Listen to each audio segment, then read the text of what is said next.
Bali authorities discussing legal action for foreigners who violate the rules, and immigration services back online.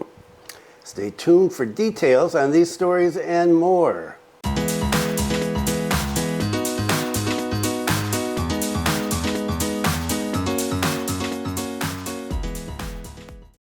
Selamat siang. Welcome to the latest news from Bali in Indonesia. This is June 27th, 2024, and my name is Bruce. And what's the weather like today? Another lovely day. Okay, it is 29.9 degrees Celsius. Very, very sunny today. The humidity is 64% and wind speed is a kind of gusty 18.4 kilometers per hour. And it is just absolutely beautiful. What can I say? So the authorities are getting upset with what is going on here, with Bulays behaving badly, with foreigners behaving badly. Take it whatever way you want. And they are talking about getting tougher. This is for rule violations, not wearing helmets, getting into fights, those kind of things, as well as not paying your tourist tax. And so there's two stories on that. Some more viral videos, even though the government said stop putting viral videos of bad behavior out. Well, they're out. One is got a foreign woman who is arguing with Pechalang in Besaki and trying to explain to him how Hinduism should work and what karma is. And that didn't go over well for her. She wanted to go into a part of the temple that is not available for foreigners. And more of this burning rubber. I don't know, what is this, some TikTok viral thing or what? But some guys burning rubber in front of a restaurant, and a woman who is sitting in the restaurant telling them, no, don't do that. Let's take a look first at what the Bali Regional Office of the Ministry of Law and Human Rights has to say about what is going on here. And then we'll take a look and see what the acting governor and some other people are saying about the tourist tax. Before deportation from Bali, legal action for foreigners who violate the rules is a priority. Head of the Bali Regional Office of the Ministry of Law and Human Rights, Pramila Pasaribu, emphasized the importance of initial legal steps in dealing with violations committed by foreigners in Bali. Violations that often occur include traffic violations such as not wearing helmets, public order disturbances such as fighting or damaging public facilities. Legal action must be a priority before deportation steps can be taken, she said. She said this a couple days ago on the 25th. We continue to coordinate with local stakeholders, including the Foreigner Monitoring Team, Team PORA, which was formed based on Government Regulation Number 31 of 2013. We must collaborate closely with various parties. Pramila also emphasized the importance of joint operations with related agencies to improve immigration supervision in the Bali region. Apart from that, she emphasized the need for outreach and education to the public to increase awareness of the importance of good immigration supervision. The immigration monitoring system will also be strengthened to ensure immigration services in Bali can run smoothly.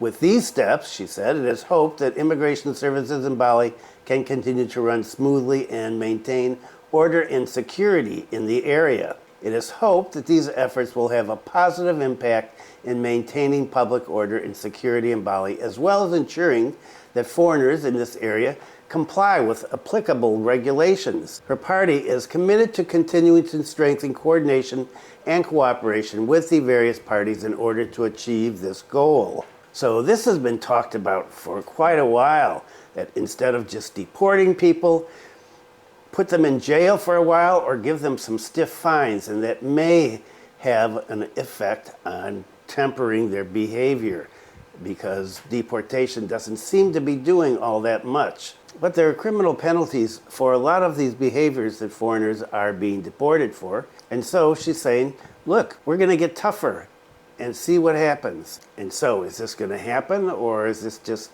more talk, more threats? Well, here's another threat. Threat of fines and criminal charges for stubborn foreign tourists who don't pay foreign tourist levies. The Bali provincial government, Pemprov, has threatened to impose sanctions on foreign tourists who did not pay the U.S. $10 foreign tourist levy. The discourse on imposing sanctions is starting to roll out in the government, and there's stuff all over the internet about this. This aims to increase the discipline of foreign tourists in paying the levies while minimizing revenue leakage from these levies. According to the acting Bali governor, there will be sanctions for foreign tourists who do not pay the foreign tourist fees. For example, fines or penalties. The acting governor said various sanctions would be included in regional regulations. Meanwhile, regulations related to foreign tourist fees are Bali Regional Regulation number 6 of 2023 concerning fees for foreign tourists for the protection of Bali's culture and natural environment. According to the acting governor, the revision of the regional regulations also concerns incentives for tourism actors who help enforce the foreign tourist levy.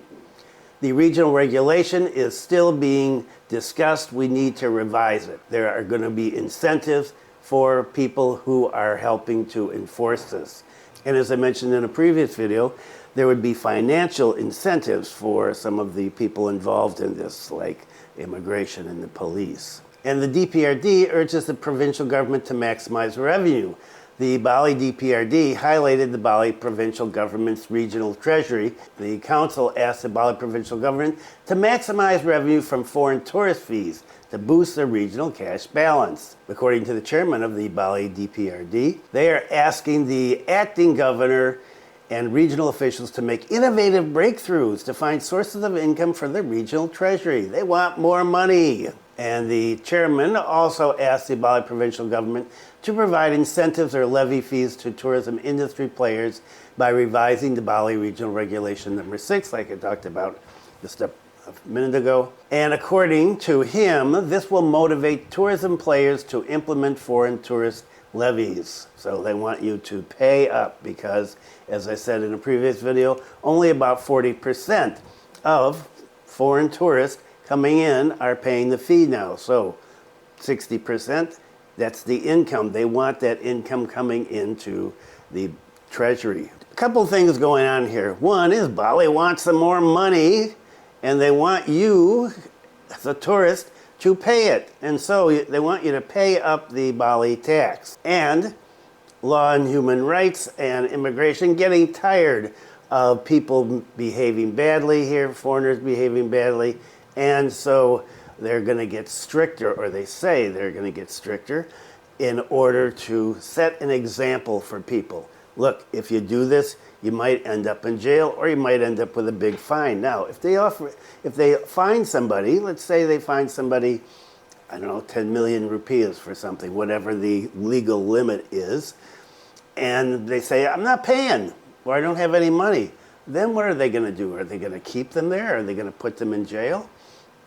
Okay, so this could be very interesting. When you're in a foreign country, it's usually a good idea to keep a low profile. And what about the shutdown, the data?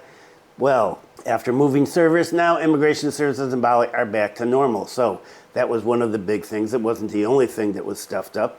And I didn't talk about what actually happened there, other than that everything was shut down, but why, how, and it turned out that it's ransomware, and the culprits, the criminals, asking $8 million US from the Indonesian government, and the Indonesian government says, no way, we are not paying. Head of the Bali Regional Office of the Ministry of Law and Human Rights, Pamela Pasaribu, confirmed that immigration services in Bali have fully recovered after experiencing disruption to the National Data Center, the PDN. Immigration crossing application system services are gradually recovering after the Directorate General of Immigration took the strategic steps by moving the Immigration Data Center. The decision was taken immediately after technical problems occurred for 12 hours at the PDN of the Ministry of Communication and Information. Currently, various application systems such as crossing applications, AutoGate, visa applications, residence permits, and passports, and online blocking have returned to normal operation. Pamela emphasized that her party had taken the necessary steps to reactivate the immigration system so that services to the community could run as usual. She said, we've coordinated with the Directorate General of Immigration and taken steps to ensure that the immigration system in Bali functions normally. She said this on Tuesday. So as we talked about previously, people were having to go through immigration manually at the airport, and there were problems at the immigration offices with extending visas and getting new passports. According to some comments online, people are still finding a long period in order to get their passports and other documents. But immigration says that things are up. So the Ministry of Law and Human Rights says everything is up and running. And so hopefully this is not going to inconvenience you. But it's not clear exactly how much information and what kind of information the criminals got. Everything is supposed to be up online. So if you've come in, how is the situation? Are the auto gates working? Are you able to go through smoothly? Leave a comment. And for tourists who are using buses, transport to drive around the island and see what is here, anticipating tourism transport accidents on public roads, officers ticket 63 vehicles in Gilimanuk. The Joint Operation for Supervision and Legal Enforcement of Bali Province Tourism Transport was held at Gilimanuk Type C Terminal on Tuesday in the early hours of the morning. As a result, 63 vehicles were netted because they did not have complete documents and were not roadworthy. This raid aims to ensure the safety of tourist transport when crossing public roads. According to the data obtained, 89 vehicles were inspected by the officers in this raid, and of those 89, 63 were considered not roadworthy. That is not good. That's not good numbers. 31 tourist transport vehicles were ticketed because the filing was not complete and they were not roadworthy. And the police also took action against 4 tourist transport vehicles that were ticketed for violating traffic rules. And 28 intra-provincial shuttles were prosecuted for not having official route permits. This joint operation is in accordance with the Ministry of Transportation circular related to controlling the roadworthiness of tourist transport, bearing in mind that recently many tourist transports have had accidents, explained the head of the BPTD Class 2 Bali section. And this was on Tuesday. And there have been a number of incidents of accidents with tourist transport over the last few months. It's hoped that this joint operation will have an impact on the awareness of tourism transport providers to always prioritize safety and security of their vehicles and their passengers when using public routes. And one last story, Koreans coming to Bali. 105,000 Korean tourists choose Bali for vacation. The Bali tourism market segment in East Asia, especially South Korean tourists, shows positive developments. The latest data shows that the number of South Korean tourist visits to the island, 105,362. This number is between January and May of this year. The number of visits makes Korean tourists enter the top 5 with the highest number of foreign tourist visits. Australia, India, China, and the UK are above South Korea. Meanwhile, total foreign tourist visits for January to May, 2,412,000. And there are 20 countries of origin for foreign tourists who come to Bali. Australian foreign tourists recorded the most or ranked first. Meanwhile, in the last or 20th place, tourists from Italy. Apart from the 20 countries recorded in detail, the total number of visits was also contributed by other nationalities or other countries which were not mentioned in detail. And that contribution was really only 68,280 visits. Head of promotion for the Bali Tourism Department, Pak Winarta, said Korean tourists are among those who are starting to holiday in Bali. He said this proves that Bali is still one of the favorite destinations for foreign tourists, including Korean tourists. He said not only now or recently, but for a long time, Korean tourists have been one of the permanent markets for Bali. In the past, he said, there were also a lot of Korean foreign tourists visiting.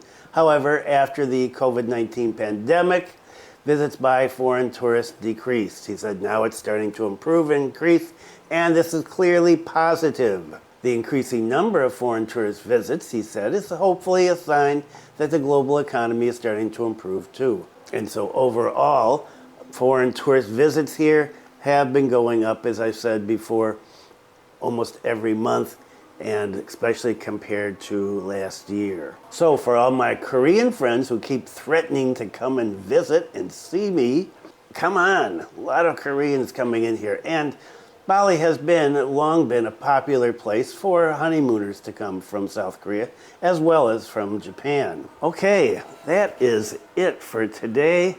As usual, lots of stuff to do here in the house, and a couple of children are coming by, a couple of my adult children, and I've got grandkids here, and wow, is it noisy. After 9 days of quiet with just me and my wife, we've got kids running around and making grandma go crazy, and me, I'm just hanging out upstairs away from everything. Thanks for viewing. Be kind to someone today. Stay safe, and I will see you next time.